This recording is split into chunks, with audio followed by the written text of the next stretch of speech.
لورن هذا يسقى إنه يدين وضابه يحيد يعني على كل حال guurka iyo tirtirsiintiisu waa wax naftu iska jeceshayba marka hore oo iyadoo cunno lagu tirtirsiiyey wax cun haddii lagu idhaa ka war awal baad u heelanayd guurkuna waa sidoo kale laakiin dhaqanka qofka muslimka ah guriguu ka muuqdaa umamkuna jiritaanka ummadeedna waa guryo laysu geegeeyey guryuhu hadday degan yihiin oo xasiloon yihiin oo ilaahay cabsidiisa ay ku maran tahay ummadoo dhan baa xasilaysa guryuhu hadday karayaanna waxay u badan tahay inaan dadkuna degin sideedabana bini aadamku xuquuq kuma wada socdo xuquuqda waa wax adag haddii lagu yidhaahdo xaqayga halkaa dhig adna xaqiisa halkaa dhig laba qofoo bini aadami waa adagta laakiin bini aadamku wuxuu ku wada socdaa in lays ixtiraamo laysu tanaasulo oo lays dhammaystiro oo dadku ay isdhammaystiraan sida daraaddeed xuquuqda qur-aanka ku soo aroortay ama sunnada ku soo aroortay inta badan waa xuquuq si mutlaqa u waramaysa oo wacaashiruuhunna bilmacruuf baa ilaahay leeyahy wacaashiruuhunna bilmacruuf haweenka waxaa kula dhaqantaan baa ilaahay leeyahy macruuf wax curfiga ku fiican oo la garanayo sama kula dhaqma samahaasi wuu joogayaa xataa marka la kala tegaya baa ilaahay ku tilmaamay faidaa balagna ajalahunna faamsikuuhunna bimacruufin aw faariquuhunna bimacruuf baa la yidhi xataa haddaa kala teg gaadho waa in macruuf lagu kala tagaa marka asalku waa in macruufkaa lagu wada joogaa ninka iyo gabadha xuquuqda ka dhaxaysa badh waa xuquuq maadiya xuquuq maadiya maalan sadaaq baa kugu waajibay nafaqaa kugu waajibtay sakan baa kugu waajibay iyada furaash baa ku waajibay waxaasoo dhami waa xuquuq maadiya waxna waa xuquuq ka gedisan maadada oo ah dhaqan iyo akhlaaq iyo bini aadamku siduu wada joogi karo bini aadamku wuxuu ku wada joogaa waa akhlaaqda markay dhalintu isguursanayso waxaan idhahaa qof waliba krem buu ismariyaa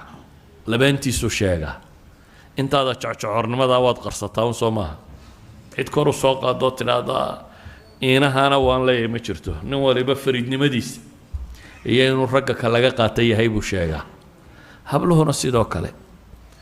laakiin marka guriga la tago real life baa la galaa nolosha dhabtaa kumaa tahay markaasaa la ogaanaya soomaalidu maxay ku mahmaahi jirtay jid ma la martay jidiin ma la cuntay jabad ma la degtay bay yidhaahdaan waa weedhi cumar laga soo naqlin jiray qofka waxaad baran kartaa bay yidhaahdaan marka aada safar wada gashaan idan isku kin xidhee wax idinka dhexeeyaan ama markaa jabad wada degtaan bay yidhaahdaan markaa isku degaan noqotaan dee qofka dumara isku degaan baa noqoteen qol yar baa u wada hoyateen saa daraaddeed xuquuq badan badan baa la ysku leeyahy ninkuna wacaashiruhunna bilmacruuf baa la yidhi iyadana waxaa la yidhi walahunna mithlu ladii calayhinna bilmacruuf iyana inta lagu leeyahay in la midoo macruufa bay leedahay walilrijaali daraja baa markaa la tilmaamo ninku mid dheeraada buu leeyahay oo waa maxay alrijaalu qawaamuuna cala annisaa bima fadala allahu aayaddaasi intaay tilmaamayso rijaalku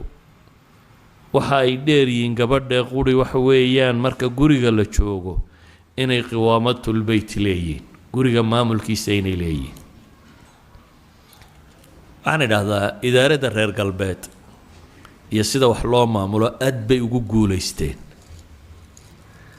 meel qura shirkad qura bay diideen idaaraddeedii shirkaddaasina way ka burburtay galbeed oo dhan galbeedka marka nimankan reer galbeed ee dee culuumul idaara inoo soo waariday ee waxaan la daraaseeyey tirada badan la keenay hadday sharikaad tahay hadday dowlada tahay hadday mu'asasaad tahay hadday system إداري هدي organization system إداري هذا في عم بيلاقينه hierarchy له كلا كورية عندنا ما مشوا عندنا تحت كوتشرته ودبتنا لك على دمبايو ميل بيديدين لك على دمبايو وجوريا جورو كلا سرين ما لها بين هذا إنك يا قبل وسكسمين دبتنا هو بربرة شركة أن كلا سرين لها يعني ما صعطه وحشري كلام معها ولذلك هو النبي عليه الصلاة والسلام وحت المامي صدح قف هداتنا ما لعد لا شوكتان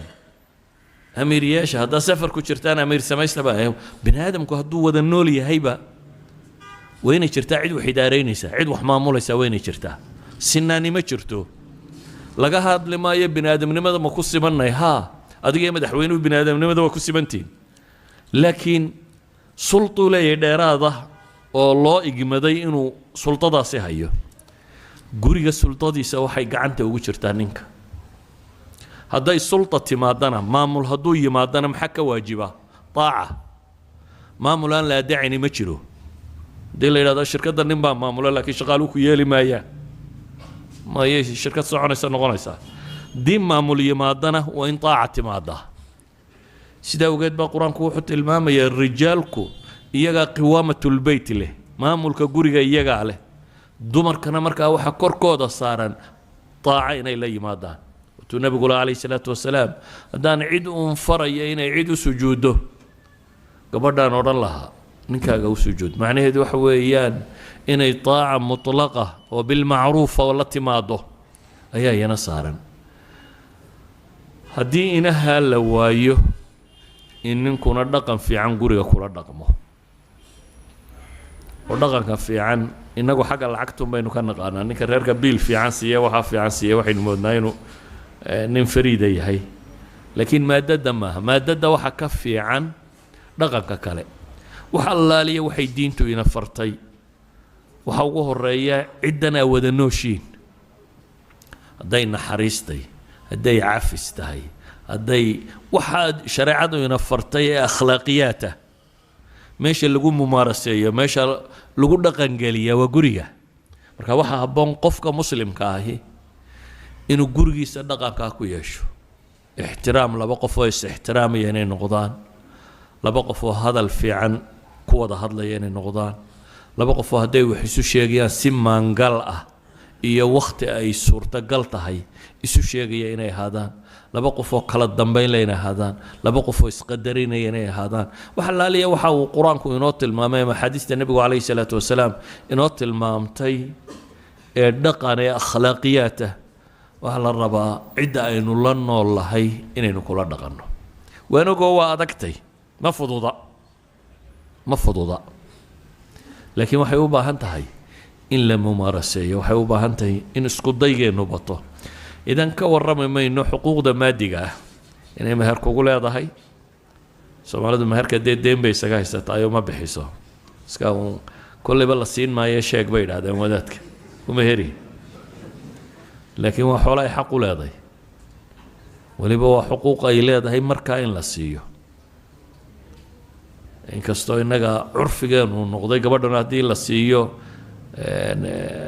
xaqeeda maalay moodo inaan guriga waxbaba ka oolin oo in la leeyahay waad iska sii tegaysaa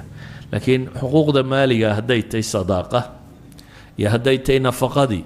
biilkii iyo hadday tahay sakankii iyo meeshii la degayey waa xuquuq maaliya oo qofka lagu leeyahay iyo hadday tahay qismadii haddii ay jiraan zawjaadku wixii intaa ka soo hadhee maadada ka yimaada waa macruufka oo akhlaaq iyo dhaqan islaamiya in la yeesho waxaan rajaynayaa waqtigii mala salaada waa gaadhaysaa sheekh cali baana baabkan mala khabiir ku ah marka inta ka hadhay isagaan u daynaya wasalaamu calaykum